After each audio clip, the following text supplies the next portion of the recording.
അന്തർ സംസ്ഥാന പാതയായ പാണത്തൂർ സുള്ളിയ റോഡിൽ കല്ലപ്പള്ളി പാടിക്കൊച്ചി ജംഗ്ഷനിൽ പാർശ്വഭിത്തി കെട്ടുന്നതിനായി മണ്ണെടുത്തതിന്റെ ഭാഗമായി ബസ് സർവീസ് ദുരിതപൂർണം. KSRTC പ്രൈവറ്റ് ബസ് സർവീസ് നടത്താൻ കഴിയാത്ത സ്ഥിതിയിലാണ് നിലവിലുള്ളത്. റോഡിന്റെ പാർശ്വഭിത്തി കെട്ടുന്നതിനായി മണ്ണെടുത്തതിന്റെ ഭാഗമായി റോഡിടിഞ്ഞ് ഗതാഗതം തടസ്സപ്പെട്ടത് KSRTC ബസിനെയും പ്രൈവറ്റ് ബസിനെയും സർവീസ് നടത്താൻ കഴിയാതെ ബുദ്ധിമുട്ടിലാക്കുകയാണ്. റോഡ് മെയിന്റനൻസ് ഗ്രാന്റ് ഫണ്ടിൽ ഉൾപ്പെടുത്തി റോഡിന്റെ സ്റ്റേറ്റ് ഭിത്തി കെട്ടുന്നതിനായി 7.5 ലക്ഷം രൂപ അനുവദിച്ചിരുന്നു. എന്നാൽ പ്രവൃത്തി സമയത്ത് തുടങ്ങാതെ മഴക്കാലത്തേക്ക് നീട്ടിവെച്ചത് കാരണം ഇപ്പോൾ വലിയ വാഹനങ്ങൾക്ക് അതുവഴി കടന്നുപോകാൻ കഴിയാത്ത അവസ്ഥയാണ്. സ്വകാര്യ ബസ് 2 ബസ് വെച്ചാണ് ഇപ്പോൾ ഓടുന്നത്. ഇതിൽ സ്കൂൾ വിദ്യാർത്ഥികളും ജോലിക്ക് പോകേണ്ട നാട്ടുകാരുമാണ് കൂടുതൽ ഈ ബസ്സുകളെ ആശ്രയിക്കുന്നത്.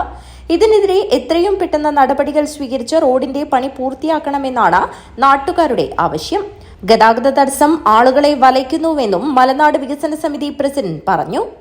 കാഞ്ഞങ്ങാട് നിന്നും പാണത്തൂർ വഴി സുള്ളിയ പോകുന്ന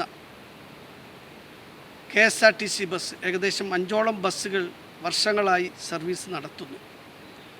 പാണത്തൂരിൽ നിന്നും സുള്ളിയ പോകുമ്പോൾ 20 കിലോമീറ്റർ ദൂരത്തിൽ പാടിക്കൊച്ചി എന്ന് പറയുന്നിടത്ത് ഈ കഴിഞ്ഞ മഴയിൽ കലിങ്ങിൻ്റെ രൂപീകരണവുമായി ബന്ധപ്പെട്ടുകൊണ്ട് കുഴിയെടുത്തതിൻ്റെ അശാസ്ത്രീയതയിലൂടെ അവിടെ റോഡ് ഇടിഞ്ഞിരിക്കുകയാണ്.